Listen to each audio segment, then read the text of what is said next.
Thank you so much to everyone for coming. Welcome.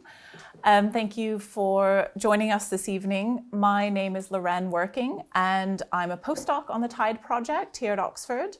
TIDE is a 5-year research project founded by the European Research Council and housed in the English faculty, and it explores transculturality, migration, and identity in early modern England. And my specific area of interest within the project is in English colonialism in the 16th and 17th centuries, and particularly how English concerns with and encounters with Indigenous peoples influenced taste and politics in London at the time.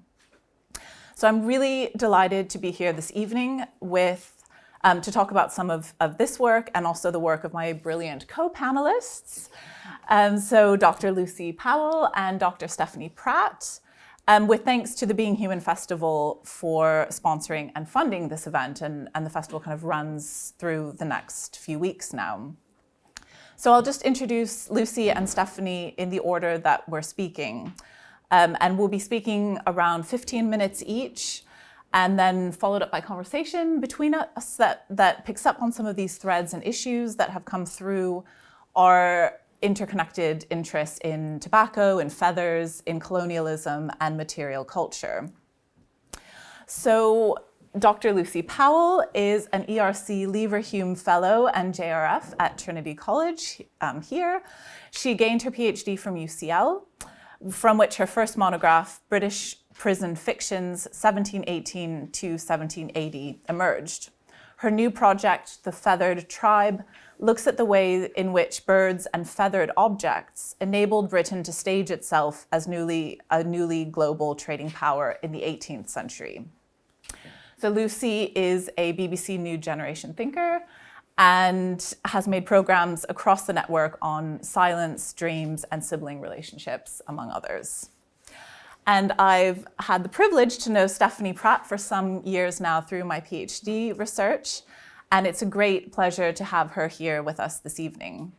Stephanie, formerly Associate Professor in Art History at Plymouth University, and now an independent scholar and curator, is the first cultural ambassador for her tribal council at the Crow Creek Dakota Indian Reservation in South Dakota. She is a consultant to Exeter City Council's cultural program and has been outspoken in the press against the use by Exeter Rugby Club of their derogatory Native American-inspired mascot. She's a member of the Kunsi Unchi Grandmothers Society founded at Fort Thompson, South Dakota, which promotes the understanding and preservation of Dakota, Nakota, and Lakota culture and language. Stephanie's book, American Indians in British Art, 1700 to 1840, was the first study of its kind, and she's explored many of its central themes in her other publications over the last 30 years. In my portion of the talk, I want to explore how tobacco, a plant cultivated by Indigenous peoples in the Americas for millennia, began to appear in the playhouses and poems of Shakespeare's London. What can its presence in English society tell us about the art of looking at imperial ecologies? So to place tobacco in context, part of the reason we wanted to have this event now is that this year is the 400th anniversary of the establishment of the Oxford Botanic Garden in 1621, the oldest of its kind in England.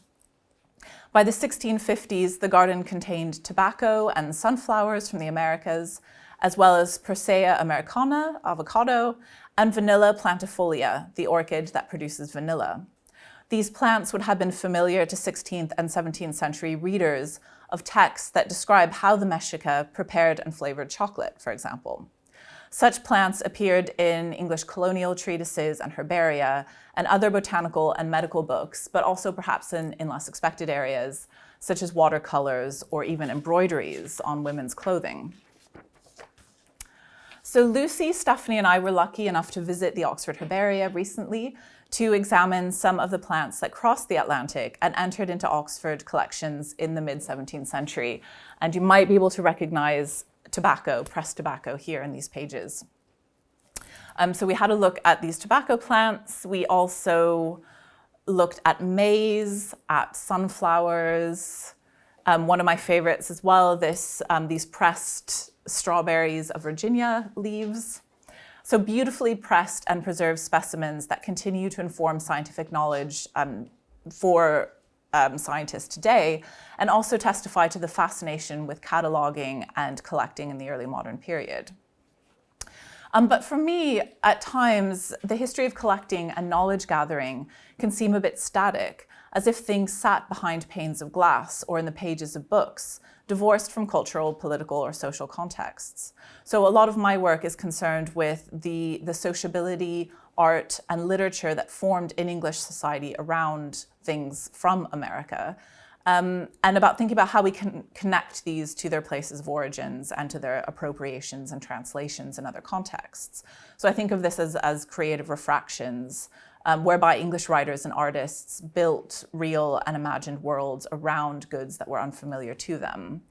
And one little example here, a Charles I court painter, Anthony van Dyck, with some of those plants that we saw in the herbaria earlier, the sunflower from the Americas, that he specifically used as a symbol of the sun and of royalty, particularly that of the Stuart court. So it's just one small example of how a plant that might seem quite domestic is actually the product of these flows of exploration and exploitation. But back to tobacco. So here is an image of tobacco as it appeared in a medical book by a Spanish physician, but published in English in 1577 as joyful news out of the newfound world. And the English in the late 16th and early 17th centuries were, of course, establishing trade routes with many other parts of the globe. But unlike trade in, say, the Ottoman Empire, English intervention in the Americas involved settler colonialism. So tobacco is particularly significant because it offers us a way of engaging directly with Indigenous knowledge and belief systems, while simultaneously offering us insights into the development of English territorial expansion and plantation. Although it was grown in England, James I banned tobacco growing in 1619 in order to give fledgling English colonies in Bermuda and in Virginia a chance to develop what was already becoming their most lucrative export. So wherever there's a young, fashionable London gentleman in the early 17th century, tobacco isn't far behind.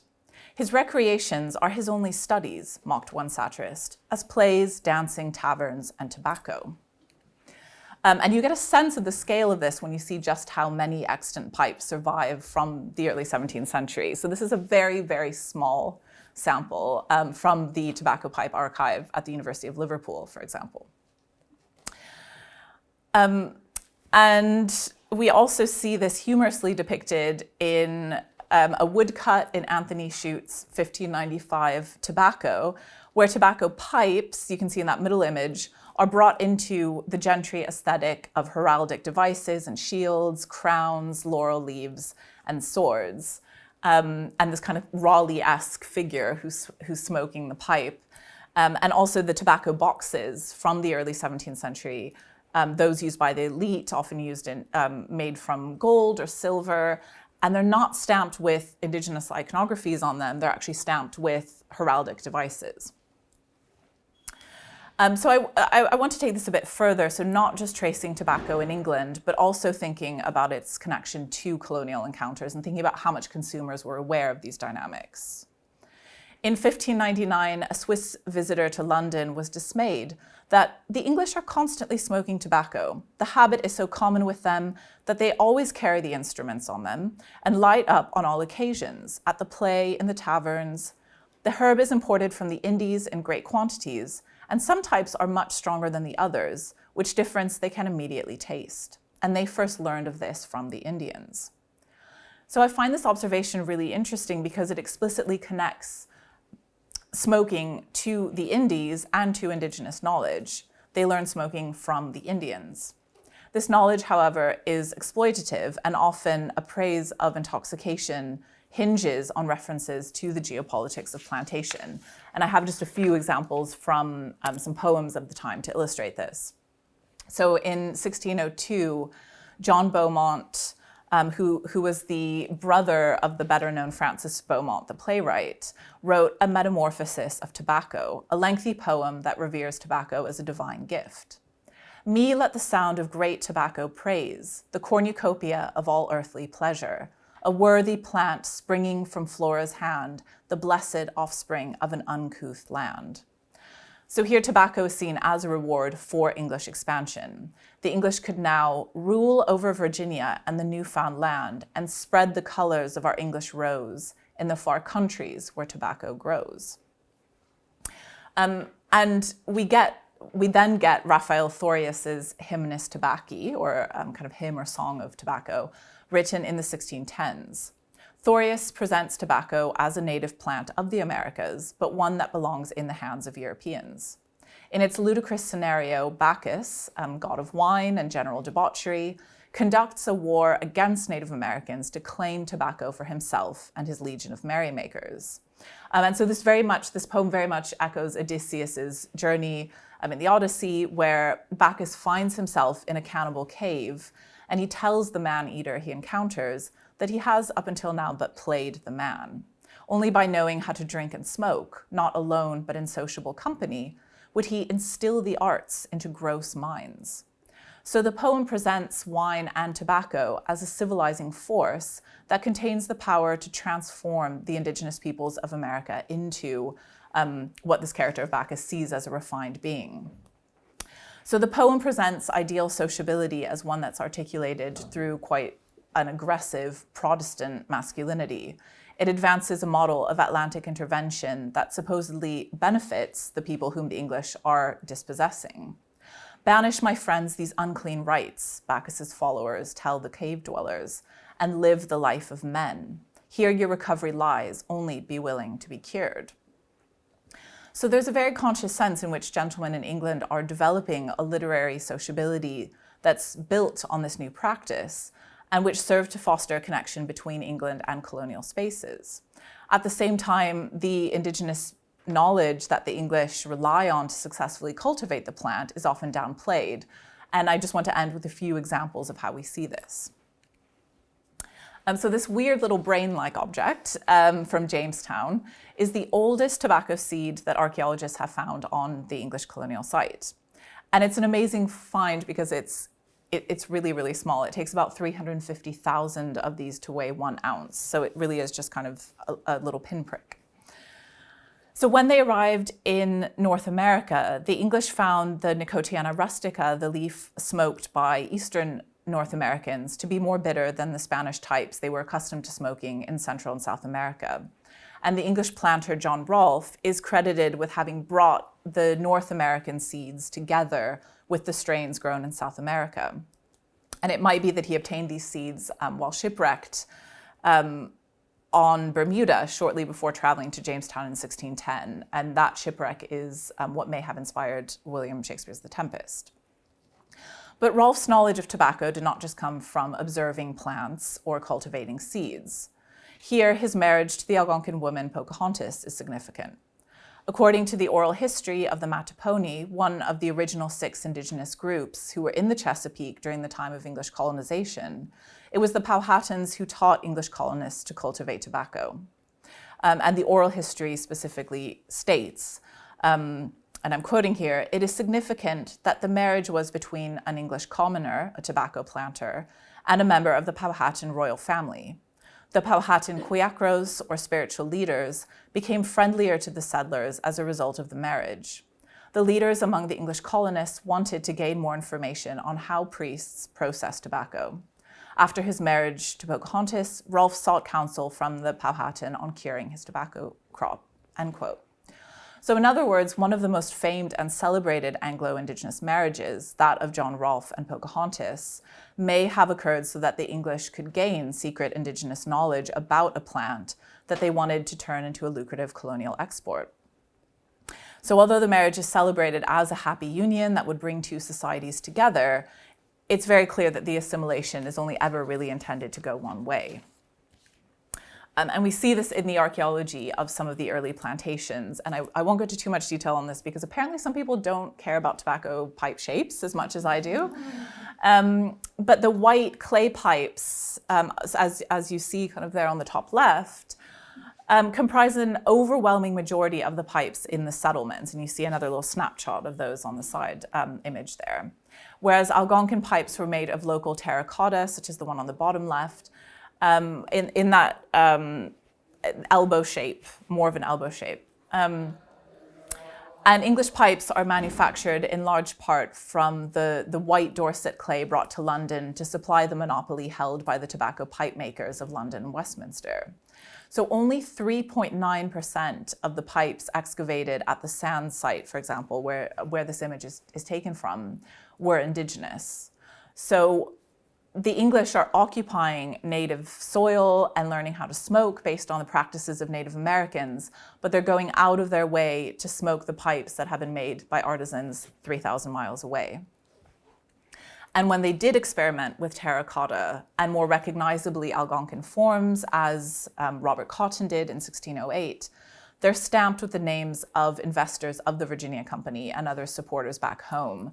So you can kind of see on these pipes, you might just be able to make out the E of Southampton, so the Earl of Southampton, Shakespeare's patron, and also on the bottom there, the S and the R, the Sir Walter, so Walter Raleigh. So to return to the art of looking, when we see an image like this of a 17th century still life with its tobacco pipes, we're seeing a seemingly neutral thing, a cluster of pipes in a painting about global goods. But we're already viewing something through this image through a colonized lens. The tobacco appears to us as a result of a complex process of appropriation, recontextualization, and the sharing and erasure of Indigenous knowledge. There's a whole world of relations of labor, economy, and taste that lies behind it. We see a plant native to the Americas removed from its Indigenous associations in things like those little tobacco boxes that you can see on the table. The pipes themselves look different. They're made from that white European clay. Their stems are much longer, partly to control the heat, but also, I think, to facilitate that kind of sociability that we encountered in those tobacco poems, which urged readers to embrace the arts of intoxication and sociability. And so to go back to renewal, which is the theme of the Being Human Festival, I wanted to end with the words of the Indigenous writer and botanist Robin Wall Kimmerer, who wrote that since 1492, the land shows the bruises of an abusive relationship. It's not just land that is broken, but most importantly, our relationship to the land. Breathe in its scent, and you start to remember things you didn't know you'd forgotten. And so one of the hopes, I think, of our conversation this evening is to try to engage in that act of recovery, to think about these relationships differently. Okay, so I'm going to follow in the wake of another plume as it travels along with tobacco smoke across the Atlantic, forging and refiguring identities as it goes. The feather. So we think we know where we are when it comes to feathers and the Americas. They are, after all, one of the most instantly recognizable signifiers of Native American peoples in Western print media, in the form of a feathered headdress. So here, being appropriated wholesale and without any apology to augment the sale of tobacco, we see the outline of a Native American man, along with a slew of pervasive and pernicious inferences about unreconstructed masculinity, the natural order, and earthy courage that so often are made to attend on that. And it's the feather headdress that is performing this work, without us even really having to think about it or process it. And this association between feathers and the Americas has an extraordinarily long life, in fact. So from the moment he set foot in the Americas in 1519, the conquistador Hernan Cortés decided to use featherwork consciously as a way of proving the existence and also demonstrating the profusion, the plenty of the so-called New World. So in the National Museum in Nuremberg, there are these 11 depictions of Aztec Indians who were brought as booty by Cortés to the court of Charles V. These images were drawn from life in 1529 in Toledo or Barcelona by Christoph Weiditz, who was a visiting artist from Augsburg. It's actually part of a costume book in which the costumes and habits and dress of various countries are elucidated, including, for instance, the Italian. Now, we know next to nothing about the human subjects of these images, but what we do know is that no birds that are native to Europe sport plumage anywhere near as brightly coloured as this.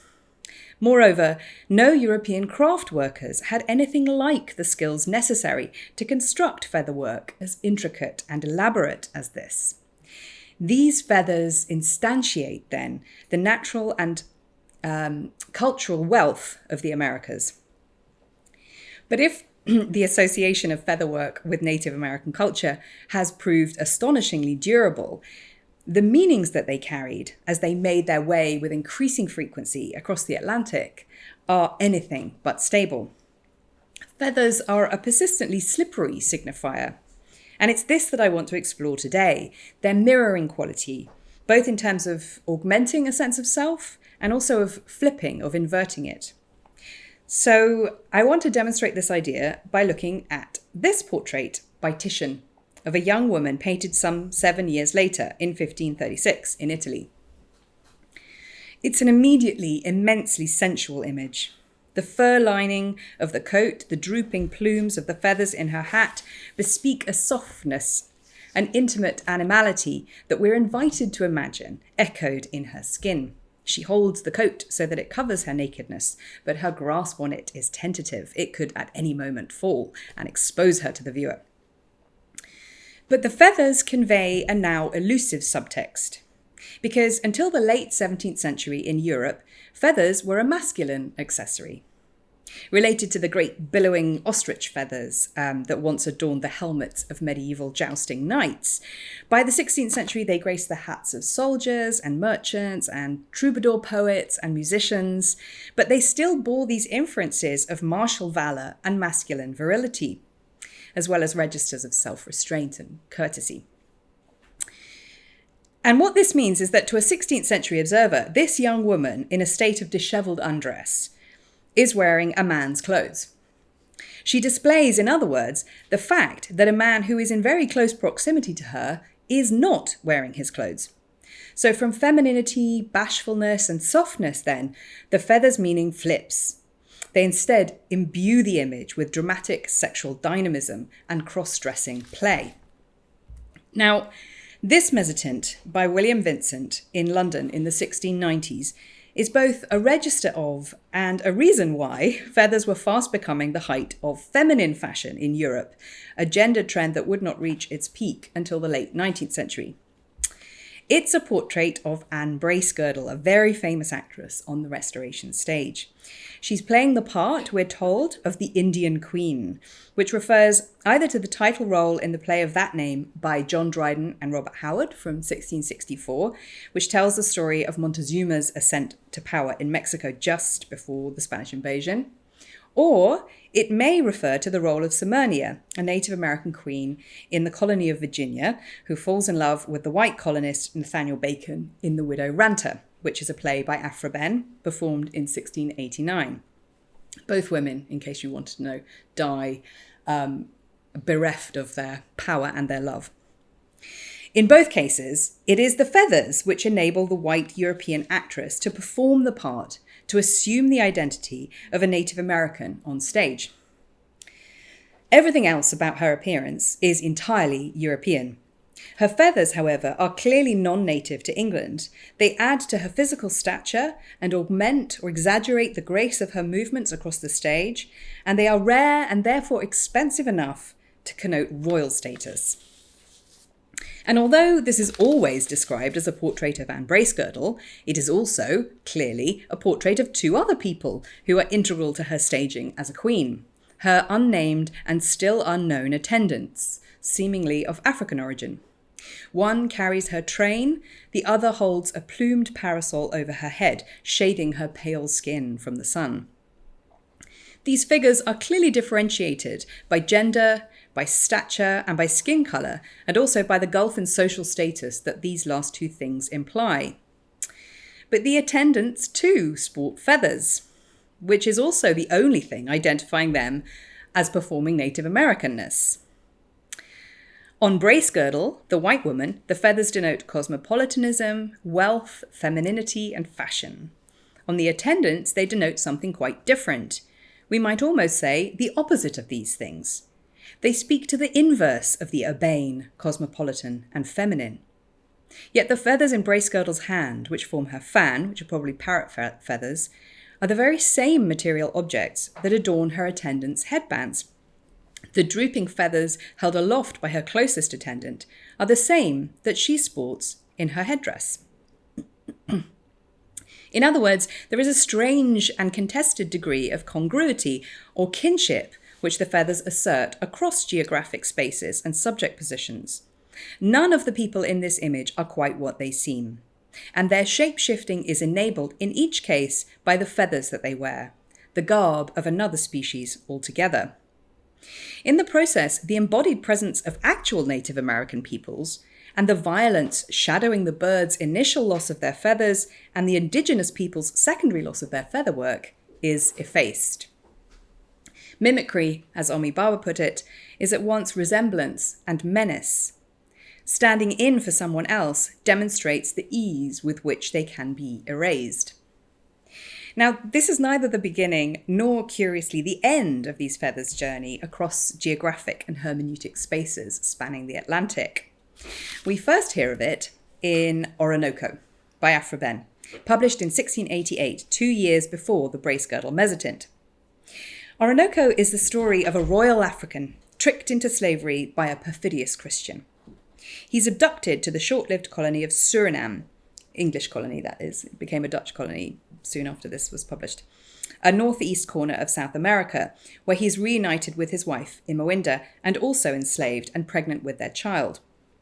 Partly to prevent this child being born into slavery, Orinoco leads an uprising, which fails, before killing the willing Imawinda and being taken, tied to a stake, and brutally tortured. Famously, he smokes a pipe of tobacco while he's being dismembered. Behn's narrator claims to have had this story straight from its actors' mouths. It is, her title page proclaims, truth and history rather than romance and fantasy. At the very beginning of her tale, Behn elaborates the glories of the colony of Suriname for her English readers. She establishes an uneasy distinction between the pirated African populations who work the plantations as slaves and the native Arawak peoples of Suriname, with whom, she says, we live in perfect amity, before explaining that their knowledge of the country was crucial for early colonists' survival. She adds, we trade for feathers, which they order into all shapes, make themselves little short habits of them, and glorious wreaths for their necks, heads, arms, and legs, whose tinctures are unconceivable. I had a set of these presented to me, and gave them to the King's Theatre, and it was the dress of the Indian Queen, infinitely admired by persons of quality, and it was unimitable.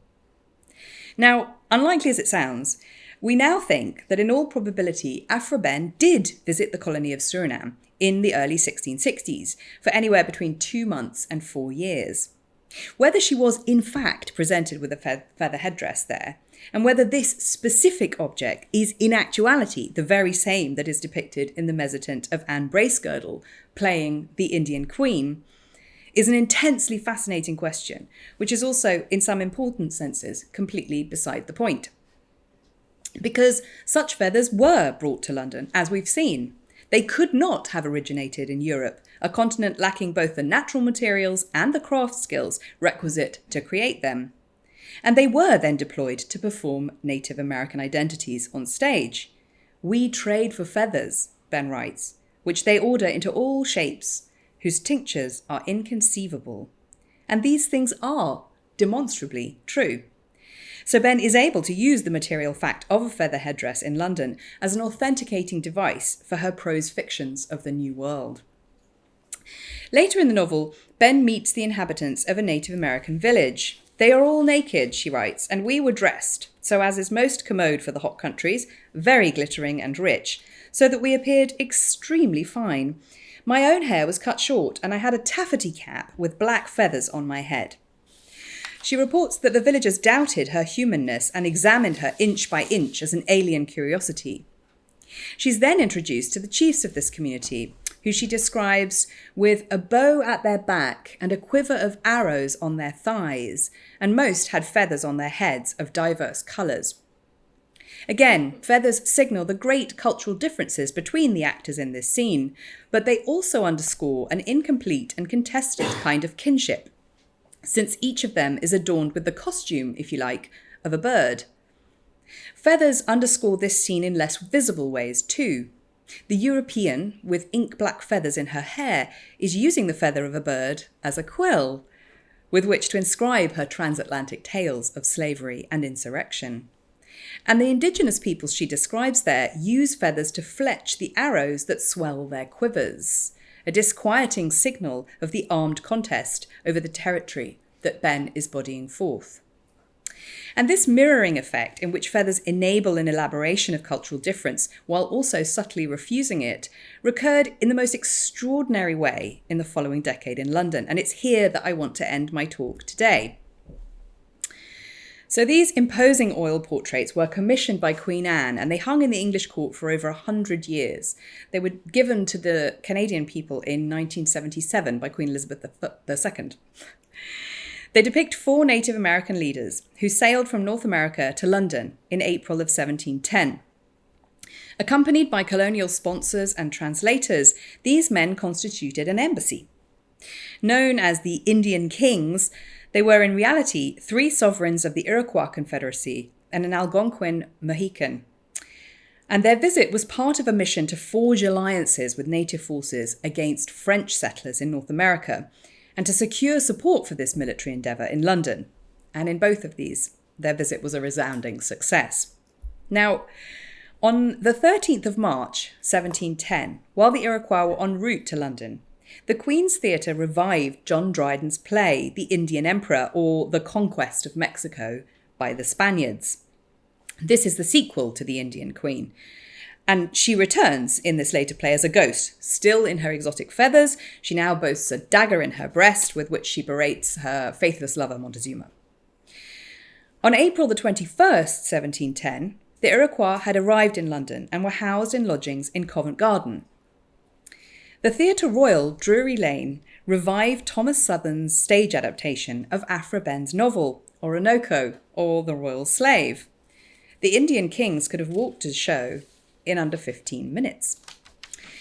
The duration, publicity, and visibility of the Iroquois embassy was unprecedented, and much has been made of the fact that every last detail of their visit, which included a cockfight, an opera, a play, and appearances at court, was both a public spectacle and a carefully orchestrated act of diplomacy. The men performed their roles theatrically. Indeed, we have evidence that they were in fact readied for public appearance by a London theatre's costumier. The 18th century historian John Oldmixon writes in 1735 that the Queen was advised to make much of them. They were called kings, he adds, and were clothed by the playhouse tailor like other kings of the theatre. In particular, he mentions these gilt-edged red cloaks that feature here in the Versailles oil portraits. If this is true, and Oldmixon asserts it twice, it raises 2 mind-boggling possibilities. The first is that these men were dressed in the props and costumes of a concocted kingship, foisted on them by a British administration in international turmoil at exactly the same time, and by the very same costume department, that of the Queen's Theatre, that was dressing white European actresses like Anne Bracegirdle as Indian queens.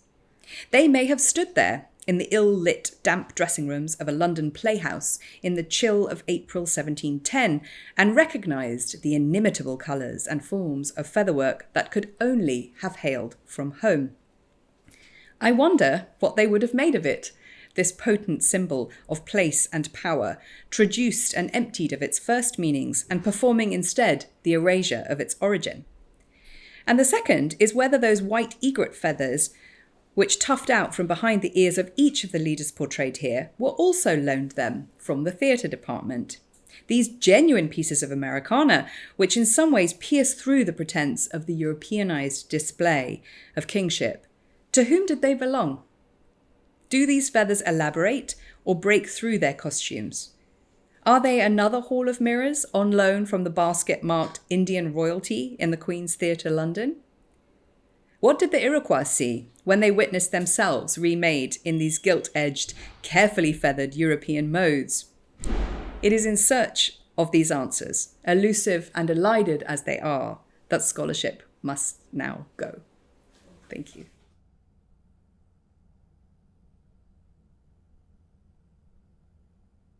I want to pick up on both of these topics and look at Indigenous perspectives on pipe smoking, feathers, and other material exchanges. First of all, I have an understanding of feathers from my Indigenous background, and I guess I could just say they are a very potent and multi-layered piece of the natural world. And I've been told by many of the elders, don't ever pick up a feather. And I think what that means is that the feather is an obligation. And from what I know of Indigenous culture, it is a set of relationships with all things, with all other than human beings, and feathers and birds are part of that, the winged ones. So I'd like to look at feathers from the perspective of the English visitors, explorers that Lauren mentioned, and to think about how different species of birds are generally seen as forms of communication, both by the Indigenous person, but also by the observers, the English, who are there. So feathers from certain species evoke different qualities, and particularly, say, the gift of an eagle feather is very, very significant. The eagle is one of the highest flying birds, so when you're gifted an eagle feather, it's one of the greatest honors you can ever achieve as an Indigenous person. It's the highest honor in Dakota, Lakota culture. So these early English images, which you see of Indigenous Americans from the 1580s, depict the uses of birds and bird feathers as important items of power and communication. So you see, looking at the figure on the left, Thomas Harriot, who was the science officer on the Roanoke colonizing venture of 1585 to the land they called Virginia.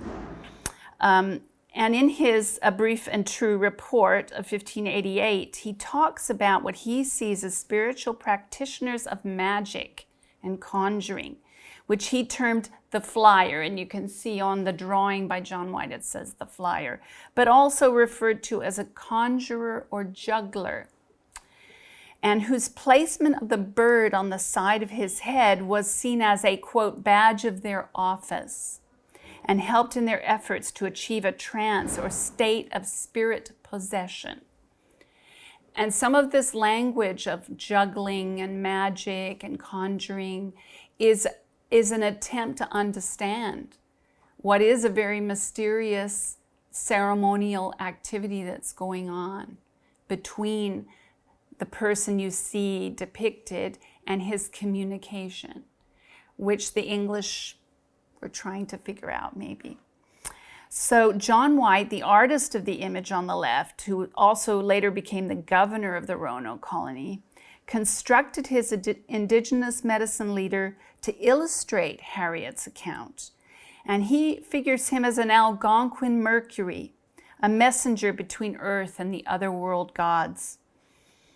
And if you think about it, the Roman god Mercury was a close approximate in White's conception, in that he is the god of, among other things, eloquence, messages, communication, including divination, travelers, boundaries, luck, trickery, and thieves. So you have this sense of the English coming to terms through using their own historical and classical referencing. You know, what is this person we're looking at? We want to understand. I'm the science officer, and here is the artist. So they're making these approximations. And also, interestingly, Mercury is also a guide of souls to the underworld. So there is this idea of a transcendence, a communication between other realms and other spiritual realms. So I find that really interesting. And so we have another example on the right of a Tupadamba ceremonial dance observed both by Hans Staden, a German sailor military man held captive in eastern Brazil in 1552-3, and then also by Jean de Lery, a Protestant missionary, who in 1558 also was amongst the Tupadamba. But what's interesting in debris, and this is the image you see on the right in the German text, that he's conflated Hans Staden's experiences and Jean Delarey to create a sort of, if you like, a composite image, some rationalization of what actually took place. If you read Delarey's published account, he describes, quote, certain men called pagics who are esteemed as soothsayers. They paint themselves black and decorate themselves with gaily mixed red and white plumes. Sometimes they feather their entire bodies. His commentary also emphasizes a transcendence of the ordinary through birds' feathers used as adornment. So I think it's interesting to look at Debris because he was such an influential publisher.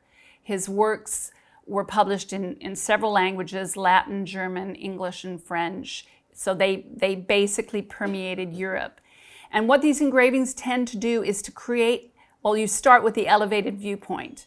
Here is a person who's not involved in the scene, looking down, making sense of, giving you a rational explanation of a ceremonial dance in what in reality would have been very difficult to see. Maybe you would have seen people moving, maybe doing mysterious things.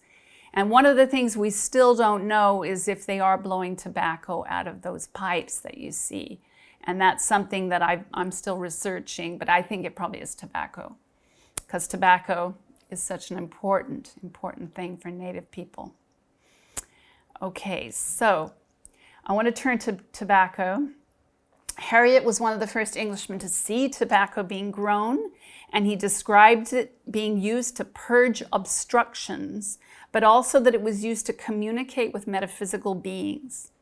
Hence, quote, if they are in a storm upon the waters to pacify their gods, they cast some up into the air and into the water. Tobacco was, quote, of so precious estimation amongst them that they think their gods are marvelously delighted therewith. And I love that because actually we do think that. I think tobacco was the great healer, the great communicator, the plant that we used.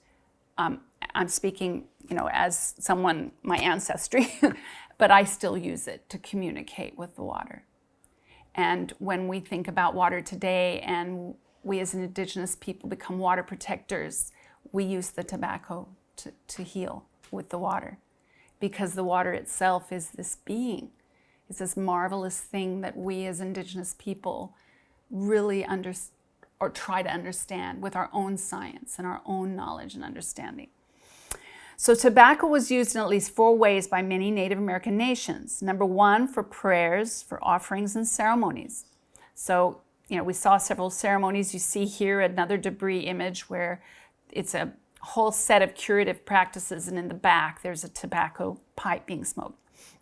But also they use it as medicine to cure, as gifts to visitors, and as ordinary smoking tobacco. So it has this kind of multi-value, multi-use. The variety traditionally used was, as Lorena says, Nicotiana rustica. And early examples of North American tobacco pipes include highly polished stone cylinders, while later examples show a separate bowl and stem. The human or animal faces that adorn these pipes are often shown facing directly into the smoker's eyes, as if to directly communicate between tobacco and the smoker. There's something going on in that practice. It isn't simply smoking or maybe getting the intoxication. And this is true, that when you pray and you pray with tobacco, you use it in that sense. So moving from a drawn image to one engraved and placed in a frame, print, surrounded by textual explanation, it helps to convince readers and viewers that they were hearing and seeing factual information about Indigenous people. And I can't emphasize enough how much Debris' images were used and reused in books, in prints, in cabinets. I mean, everywhere you go, you see these same images repeated. And so what I want to sort of finish on is looking at allegory. And I think that the allegory of the continent of America is what I see underpinning a lot of what's been said, is that the conceptual nature of this kind of an image, where you take a complex place like America or the Americas and you condense it to a set of distinct symbolic elements. America was a feather-crowned man or woman, usually called a queen or a prince, and they were seen as the embodiment of the continent. And so you see on the right, the Gottfried Maes with the parrot feathers, the alligator, but underneath, and this is something that's very rare in Allegory to see, a smoking on the right-hand side, smoking, but with a European, looking like a European pipe, the little putti underneath. But also on the one on the left, this really triumphal figure that's, throwing the goods and the riches through a cornucopia. And lots of different kinds of feathers. And if you see one of the men at the bottom on the left, he's got a little bird's head figure on top. These early allegory images started what I call a visual maneuver, which collapsed unfamiliar and complex interactions into images of single figures or groups, and often emphasized extreme behavior. Nakedness, ferocity, often cannibalism can be shown in this. The allegory of American as an image was not stable, though, and it could transform as new information about Indigenous Americans and their useful products became available. So for me, this one on the left, your left, Jacob van Maers, his illustration to the New and Unknown World or Description of America of 1671, just seems to capture all of that sense of this richness and complexity. You see lots of different animals, alpaca and llama, but also what's interesting is the context of the European, that inside the allegory suddenly we're placing it on a quayside with European ships coming and a fort in the background. So there's a sense of, yes, there's a wonderful place, but it's being contained. And they talk about this whole set of books that Van Maers started publishing as a new form of European engagement with a non-European world. He hit upon a printerly formula for presenting the world. Large, lavish, visually ornate books, geographical compendia that spanned the globe. These collections approximated in their construction a printed form of the Wunderkammer. They bore titles that commonly played on the spatial analogy: the Great Cabinet of Curiosities, the Wonder-Filled World, or more prosaically, more commercially candid, the Warehouse of Wonders. In a sense, Dutch bookmakers in this way commodified exotic geography. And when I say that, I mean that it was palatable. It was easily managed. We can package this and we can sell it and we can make money. So in my last slide, I want to talk about collecting and commodification, because some of what Lucy and some of what Lauren said is this idea of, appropriation and repackaging for other societies and in other values. So Indigenous featherwork had always been valued, the Mexican featherwork, and also the Tupadamba featherwork. And so it was collected into cabinets, just like I mentioned, these cabinets. And in 2019, they restored the feathered ceremonial, this very rare ceremonial cloak. They beautifully restored it. And it is still in Milan in the Museo Ambrosiana. But it was collected and displayed by Manfredo Satala, who was a learned naturalist and we would consider a scientist.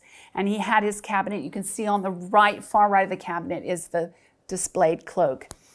And I'm so taken with this, how they beautifully restored this, and they're not going to give it back. This is for us. So clearly a well-valued treasure of long-standing, value in a European collection, and speaking just to me so eloquently of why there's such an inequality in the relationships and so much a misunderstanding. And if you look on the cloak, you can see picked out in blue and yellow the figure of what they think is a bird character. So again, that really deep sense, the way feathers can configure meaning in such a huge way, which we just don't see in Europe. So I just want to throw it out there. What happens when an item or a piece of material culture changes from a kind of use value, if you like a Marxist use value, to an exchange value in Marxian terms, when it becomes commodified? And I just want you to think another clear example of this would be in what happened in the fur trade in the 17th century and how devastating that was to Indigenous culture. And they've never really got over that impact in the 17th century. So thank you for listening. I had a question. Okay. Which was, why was what happened in the 17th century in the fur trade devastating to... I don't know the story. Can you? Okay. I should have brought slides. Basically, there was a fashion for beaver felt hats in the 17th century from the 30 Years' War, and these beautiful draping hats that cavaliers would wear. And then also, of course, in the Restoration, people wanted that look. It was very elegant. You could take the hat off and they really could only be made from beaver, because beaver fur is so beautifully resilient and it's waterproof and it felt so well. So the Russians were expert at this, and then they ran out. The Europeans started running out of beaver, and just at that time they had sort of started to think, well, let's go hunt it in North America. And the Hudson Bay Company was formed in 1670, but there was trapping before that. But really, the biggest impact was in bringing guns over and giving them to the Indigenous people, who then started fighting each other over the fur. So the beaver was nearly hunted to extinction in my ancestors' culture.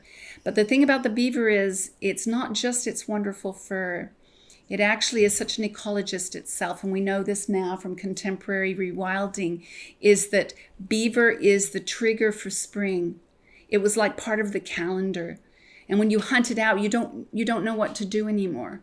You don't know when the right time is to plant. You don't know when the right time that the spring melt is happening. The beavers told you that. You honor those beavers for what they tell you, not what you do to them. And I think that's that whole relationship you mentioned that Robin Wall Kimmerer was talking about, that we need to find that balance again to get back to that. But that's why I mentioned the fur trade. It's such a good example, I think, of because it's such an iconographic image from so many portraits of the Elizabethan and Jacobean era, for example. All those miniatures, and as you say, the Cavaliers, I think even John Donne's portrait at the National Portrait Gallery, that must be a beaver felt hat that he's got this big white, and it's often, and Nicholas Hilliard paints so much of them as well, where you have the beaver hat and then the gentlemen kind of cavaliers styling themselves as these melancholy gentlemen with their arms crossed, and they're writing these poems about the spices of the Indies and the mines of the Indies, and there's this whole connection there between the ecology and the kind of commodity consumption and the self-fashioning of gentlemen, and it just makes us think so differently about these ideas of early modern self-fashioning that we have in so many of these images. Yeah, because the rarity value and really beaver was always going to be fairly rare. I know they did flood the market in the 17th century, but even into the 19th century, they were still hunting it. And really, there's a portrait in Bristol, this 19th century portrait. I was going to bring it along. This nice gentleman with the beaver hat, and contrast it with my ancestor who wasn't able to use fur anymore, and he has a blanket. He's using a blanket to adorn himself. So it's that whole kind of, it's almost like, they realize the value, but not the connection or something. I wondered about, I'm sure everyone's got millions of questions for you, but one question I had for you, and then I'll leave you alone with them, is what the contemporary relationship between native peoples or for instance, your people is with tobacco, because there is a huge kind of, global health push to forget the tobacco relationship. And I wondered how that is playing out in a contemporary... Well, just briefly, we do use the modern forms of it, although they really increased the strength by... Yeah. John Rolfe, didn't he find some tobacco in Brazil or somewhere, or Bermuda, was it? And brought it in, so that it's a much stronger variety now, isn't it? And yeah. I think it's meant to be, I don't remember the exact number. It's something like 6 times stronger than what we're accustomed to. And also with additional nicotine, I think, to make it more addictive. Yeah. I will personally say that I use it because it is the form of communication, but I don't feel I have to burn it to use it. Okay. And also we do things like feed things. So we will feed, like have a drum I made, and so I'll rub the tobacco to feed it. And it's just a thing that one does, a ritual. And we use tobacco, modern tobacco to do that. But that distinction between smoking tobacco and other properties of the plant itself is there in the early modern period as well. There is a recognition that that the sociability or anti kind of civility, sometimes as detractors would say, of smoking is its own thing, and that there's so many other ways to use it, to put it in kind of herbal teas or things like that in the households. Lucy, I was just curious about this, but have you been looking at examples of feather work? Have you had the chance to do that yet, or not? Because just hearing only representations thereof. Yeah, because I'm just thinking, because the Pitt Rivers Museum here in Oxford has so much feather work, including some from the early modern period and much later. And building on what Steph was saying with the beavers, but to me, when I had the chance to go and look at some of it,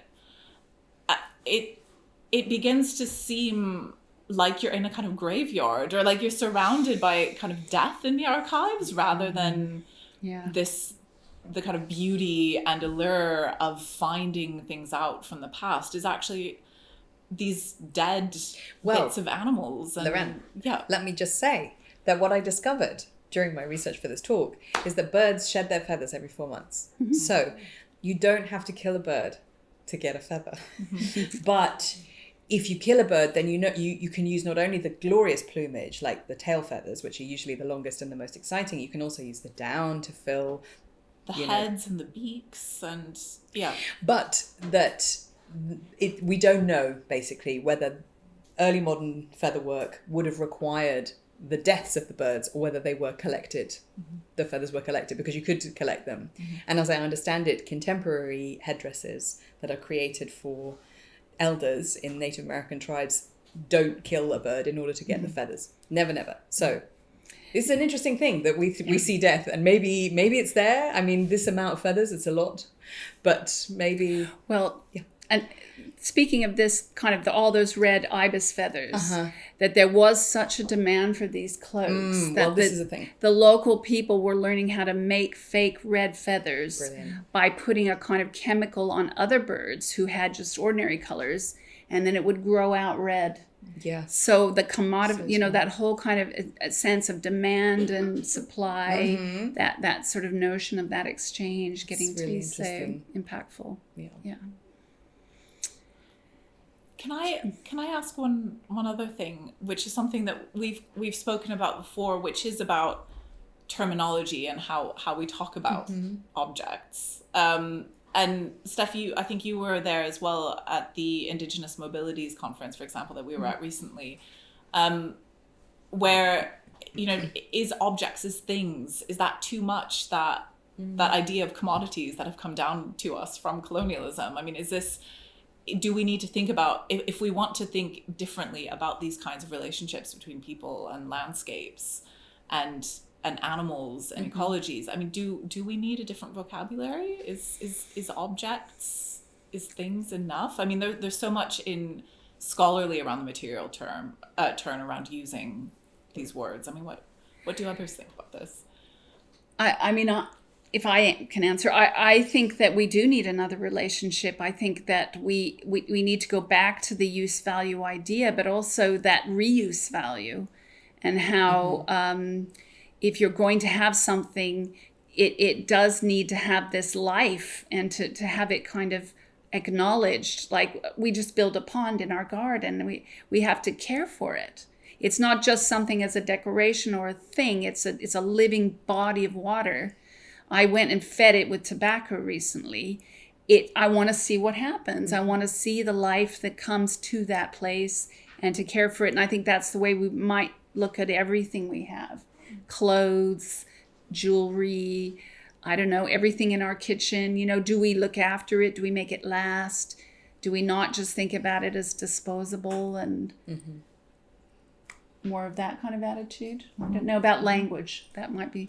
I mean, I think that is a really important mind shift. I'm not sure how we linguistically enact it. For me, the impulse that I have is to watch the inverse, like the objectification. So you take something and you watch the processes that are involved in creating that into something that can then be used as a way of hoping to undo it, rather than replicate it, which we talk about a lot. You know, how do we speak about racist imagery without repeating it's a complicated thing, but I think consciousness is the most important. You know, when you're going into it, you have to make your intentions heard in whatever way. Yeah, and if you're a historian, I mean, you have to tell what happened, and I think that there may be too much censorship now, or people feeling they can't speak about something. I mean, I wanted to know everything that was written about Indigenous people, good or bad, because I wanted to understand what perceptions. And I mean, this whole feathered headdress thing. I mean, it's following me into my life in Exeter, where I'm fighting the local rugby team. I'm not fighting them, but you know, they come to me. They come to me, and you know, they say, "I'm trying to honor you." And I said, "Well, you know, I was on the radio, interviewed recently, and I said, well, you know, we had a concept of counting coup, which is you get close to your enemy, you touch them, and that's actually a really powerful thing to do, because you take something from them, you take their power. Well, when you wear a headdress and you're not a native, you're counting coup on me. You're taking my integrity and my power, and trying to get people to see it that way, because they really just think it's so harmless. And it because it is my dad's culture. I mean, he never got to wear a headdress. It's a very special thing to do. And so to see guys in the audience going, or what, you know, do whatever they do. Because it is the behavior too that induces, you know, as soon as you kind of put it on, people start to change their behavior as a result as well. Yeah. And it sort of is the Indian Queen kind of persona, you know, like I want to be this really elegant person, and I want to be powerful. I'm going to wear this, but without any understanding of what it is. You know, there was so much controversy around Glastonbury a few years ago, banning the sale of the feather headdresses, and it wasn't even that people couldn't wear them; it's just that they couldn't sell them within the festival, I think. And just the outrage on social media about not being able to wear plastic feathers manufactured in China that's supposed to look like some kind of North American, and yet using South American colors, schemes of birds. You know, it was just the layers of very confused. Lack of or misinterpretation of everything was just really shocking. But I think part of it is just that lack of understanding of the historic connections that Britain actually has with the Americas, that these colonized spaces aren't actually at a remove, that they very much go deep into the heart of so much of society and culture here in Britain. Truly. I suppose one of the most obvious ways is just the insanely high death rate in the colonies, which maybe is kind of a simpler answer than you're looking for. But even, you know, the fact that the occupation of these lands often built on top of Indigenous burial grounds. So even just the act of planting on land might be taking away Indigenous access to their own ancestral homelands. So I suppose even just these plantations taking up the space that they do prevent Indigenous peoples from accessing very important elements of that land, whether or not it's growing, harvesting the food, the types of crops that they're able to grow themselves, We were speaking before about the three sisters in previous conversations of corn, beans, and squash, and if the land is just being used in this in that kind of European way of just using the land until it starts to die and stop yielding so many goods, that's kind of such a major hindrance in of itself. Yeah, and in New England, a lot of the animals they imported, like cows and pigs and sheep, they were just devastating any kind of planting that Native people were trying to do. So, yeah, I mean, it comes at all sides, and it was a huge influx of English people in the 17th century on that coastline. So all across Indigenous America. I'm reminded also in a Spanish account of Brazil, where before the Spanish and the Portuguese started importing large numbers of Africans, and so largely the enslaved population were indigenous. And there's this really memorable quotation from one of the accounts where an enslaved Tupi man is lamenting the fact that he can't wear feathers. And he's no longer able to wear feathers because he's forced to work on these plantations. And so that idea of just of him he's on these ancestral homelands, and he can't live out the kind of identifications with his own culture, even as he's occupying that space. It must be really early. Wow, it's 1613. Yeah, that would be really interesting to have a look at that. Yeah, thanks. Yeah. I think that I'm unfortunately kind of hampered by my inability to speak any of these indigenous languages, but there's a sense, I think, in which the Tupadamba word for nakedness is without feathers. Oh, wow. Yeah. Yeah. It's recognizing the power of these things which in European eyes look very fabulous, but I think very disposable. Even though this thing was in a collection in a cabinet, it does have that idea of death, of being kind of, we murder to dissect sort of thing. We wanted to understand it, but then once we got it, lock it away. And that's really interesting, Lauren, about that man. Because it's like today, my dad could not do the things that he wanted to do because he had to go to a boarding school in which they took away his language because it was so threatening for the United States to have people that didn't do what they wanted them to do. And that's just it's my father. That's how recent it is. So, yeah. Thank you. That was a good question. Thanks. Thank you. Yeah. Well, I think I'm really calling for a lot of these things to go back, because a part of the death is the separation from their context. So, I don't know about this particular Cape, but I did watch some Blackfoot people be shown regalia that they hadn't seen for 200 years in Exeter Museum, and they were singing to that particular piece. And that performative aspect was suddenly real to me. Like, this was in a this was used in a ceremony. And this wasn't just a shirt, it wasn't just regalia, it was something that was dancing. And yeah, so I think that partly it's the reconnection with their originators as much as possible. And then a revivifying of perhaps the ceremony itself. There are some ceremonies that are coming back in certain indigenous populations. So, the Tupi, I don't know how they feel, but these cloaks have not gone back as far as they're all in Europe. That I don't know any that are in Brazil. So, this is like keeping them from their history and their knowledge. And they're so connected, as you say, with the object, if we want to say that, the cultural belonging of it is then so tied up to the songs, to the oral histories, the things that Europeans kind of obliterated when they only wrote things down in texts. So I suppose related to that idea of the performance is opening up the possibilities of renewal with language and absolutely, yeah, and song and music and all of that. definitely. I think that it can be reconstructed. And, you know, it is like all culture, it does change, it modulates, it revives. There were fragments of cultures left after the colonization, but those fragments can be remade into something new that is actually healing. And that, I think healing is the kind of central, I know it is in Robin Wall Kimmerer that, you know, we're all kind of separated from this, and we do need to kind of do this dance back into that relationship.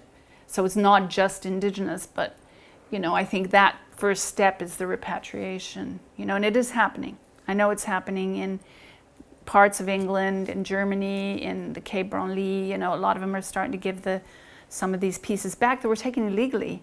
A lot of it, you know, someone died and they just took everything, or they beat everybody up and took it all, and that's wrong. Yeah, that just I was in Paris recently at the Quai Branly, and it's amazing the way that France is just left out of the museum. You know, the museum is about, oh, look at these different Indigenous cultures and these like global kind of artifacts, and just France is not in the story at all. Like, it's just completely, there's just no mention of... Yeah, they're magically here. Yeah, they're magically here. And we won't mention the mantle in the Ashmolean, maybe. Oh, gosh, yeah, that's, yeah. But I think this, I suppose that idea of the afterlife of objects can be a bit misleading, because it does make it sound as if, you know, they continue to be at a remove until they're just kind of there and they're divested of any meaning. And so that idea of circularity, or things being able to come back around, seems very important. Yeah, I think so. It's reconnecting the knowledges. I mean, think how much we could learn from this Tupi piece if it went back to the people and they told us about the bird figure and the bird ceremony they were doing, and the uses of tobacco. I mean, we'd learn a lot. We are starting to listen, definitely, and we're starting to let the people speak who need to speak. It does make me think of a line in one of these tobacco poems, or in one of the prefatory verses by a gentleman, we don't know who, and it says, "Take up these lines tobacco-like into thy brain, and there divinely touched puff out the smoke again." And it does seem there that you're kind of you're meant to kind of be inhaling tobacco when this is happening. You get a sense of this like breath that they're taking and then letting out, you know, these conversations and these modes of sociability as they go along. And so tobacco is that, yeah, it's there, it's on the table, and it's in their pockets, and their servants have it, and it is all around them. It's something that came out quite nicely in an exhibition I've been working on at the Middle Temple Library in London, and we worked with a contemporary globe maker, and she's made these kind of miniature pocket globes for each of the cases, and one of the cases is on tobacco, and she had these big tobacco leaves brought from Virginia to make a base for the globe. And I love that idea of playing around with scale a bit, so that you have this globe sitting on this kind of oversized tobacco leaf, because it gives you it kind of, rather than the sense of Europeans kind of going out and imposing themselves, it gives you the sense of that world kind of shrinking and being contained within this very potent kind of leaf that's come from somewhere else. And I think, yeah, that idea of playing with scale a bit and thinking about the way that the senses come into these performative elements is just as important as perhaps the words that are being uttered as the smoking happens. Don't know if you have anything to add about it. Well, the only thing I was thinking is that just how overwhelming a sensory experience it must be to come into contact with these colours and these textures and these smells and that it is, and like you say, what we have left are texts and memories of smoking from 20 years ago. But, you know, that sort of like, actually, how do we recover those? This is another sense of the lost language, is the body. The body is all we have left of these sort of two-dimensional, and that maybe this is part of what we need to recover in order to reclaim those relationships, and is the language of sensation as well. Because it is difficult to talk about those things. And it is character too, an essence, and the sweetgrass. We've been mentioning this woman, Robin Wall Kimmerer, and she's written a book called Braiding Sweetgrass. I don't know if some of you know about it, but Sweetgrass was to the Cheyenne the very first thing that was given to them as a people. And it's also very important in Dakota and Lakota culture, but it is a herb I didn't understand. To me, it was grass, it was like it looks green and grows the same, but it is a special species, and when it's picked at the right time and braided, it's used in ceremony. And if you smell sweetgrass, I was going to bring it, I totally forgot. It just has an essence. And so that personality, when you breathe it in, it actually modifies you. And so I can say this from personal experience being in the Sundance, that it is a 4-day ceremony without eating and drinking. Technically you can, but you're not really supposed to. It sounds quite harsh, but in the middle of a hot summer day on the plains, they brought the sweetgrass around at about the lowest point. We were all really tired, and all of us ingested it through our nose, the sweetgrass, and we were all just, our spirits just went zoom. And I thought, this plant is teaching me. And that's the relationship. I am the learner. And so I really honor those, and we give them as gifts to each other. But it's, and you can get it here if you're interested, because I get a supply here, so. Anyway. Lorraine and I had a very sort of small, prosaic version of this, where we went to the Oxford Botanic Gardens in high summer, and they have a border which is planted with American plants, and Lorraine stood there and went, and she was I'm home. You don't even really notice it. Like, what are these things that we associate with home? The sound of a wood pigeon, or that Lorraine had this like, wow, this smells like home. She was silent for like 3 minutes, smelling her home. Yeah. So you can go. It's just down the road. Not now. Maybe it won't smell so potent, but yeah. They're available to us, I guess, is what I mean. These experiences, even here, even us. Yeah, I think we all kind of felt that at the herbaria as well. That even in these plant specimens that are 400 years old. Having their kind of crunchy, leafy cells kind of pasted onto this parchment that we associate with books and with manuscripts, and having those together there, and the plants have these properties and a sense of presence there on the page. It was really marvelous. They were beautiful, truly beautiful, and what a treasure to have here in Oxford. It's wonderful.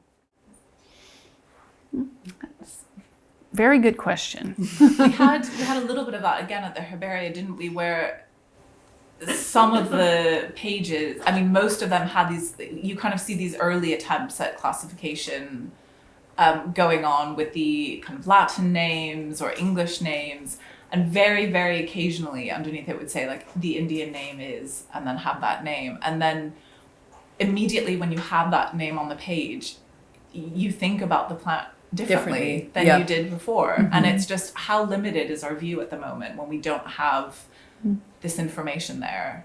I know there are a lot of gardens that are trying to think about these ideas, and in fact, Lorraine, you and the lady from Kew had a conversation about this on the radio, talking about the ways in which you can reclassify and replant, but most of the plants that are growing are not.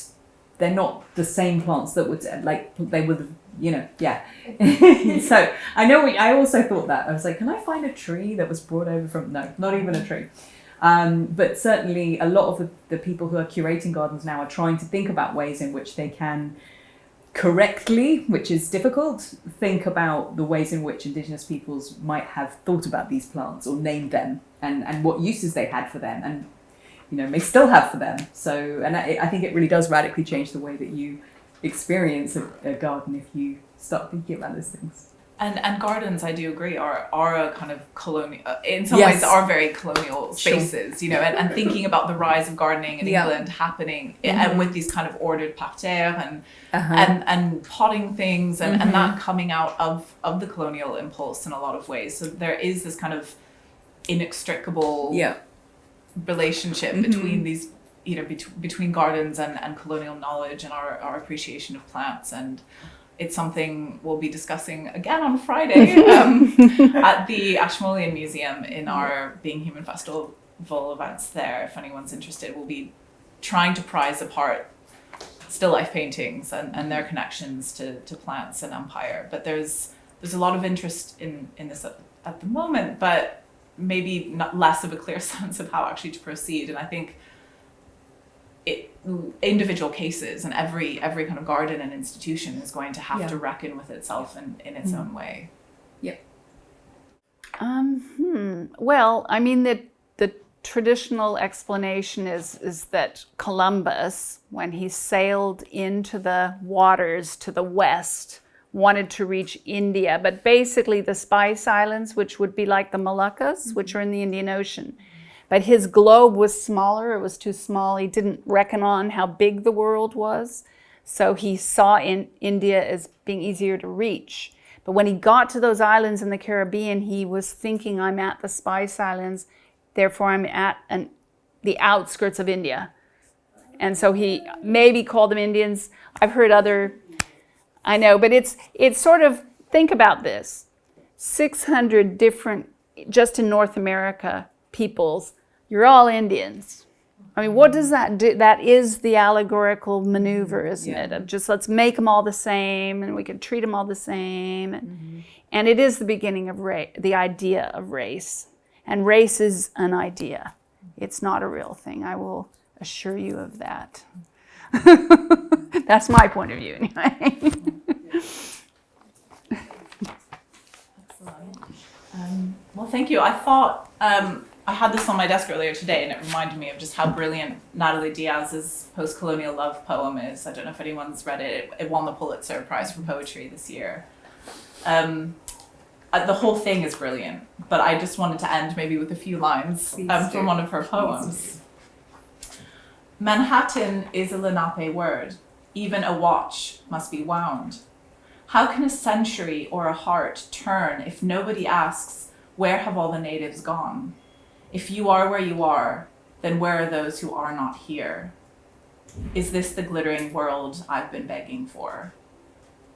And I think in some ways a lot of those questions about where are these voices, where are these perspectives, how can we learn to see them in art, in literature, across time and since the colonial project has informed so much of what we're thinking and what we're moving towards. And hopefully it is a reparative and restorative act that will bring a kind of glittering world for everyone rather than just for some. And so thank you very much, everyone, for coming. Thank you. And